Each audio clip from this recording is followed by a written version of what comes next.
Urea urea urea ఏ paper మర్రేసినా ఏ TV పెట్టినా social media చూసినా urea వార్తలే.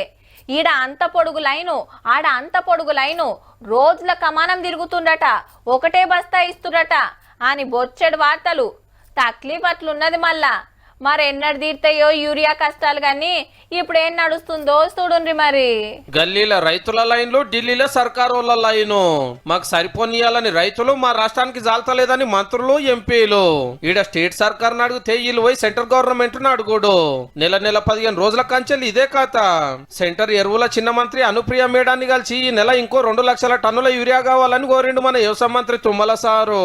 ఇప్పుడే గింత తిప్పల కాబట్టి రేపు యాసంగికి ఇట్లా కావద్దా అని అప్పటిది కూడా ఇప్పుడే అడిగిండు. నెల 2 లక్షల టన్నుల లోడ్ తప్పకుండా పంపాలని.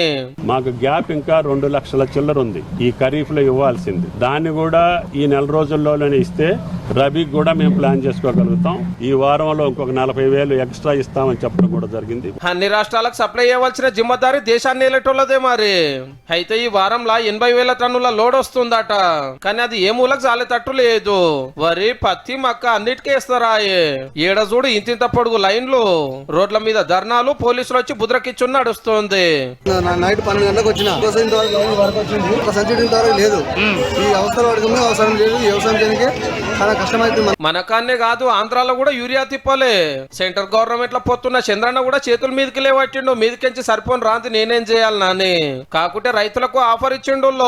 ఇప్పుడు ఎవరెంత వాడుతున్నారో లెక్కుంటది కదా. వచ్చే తాపకు తగ్గించుకుంటే బస్తాకి 800 రూపాయలు రైతుల అకౌంట్ లో ఇస్తారట.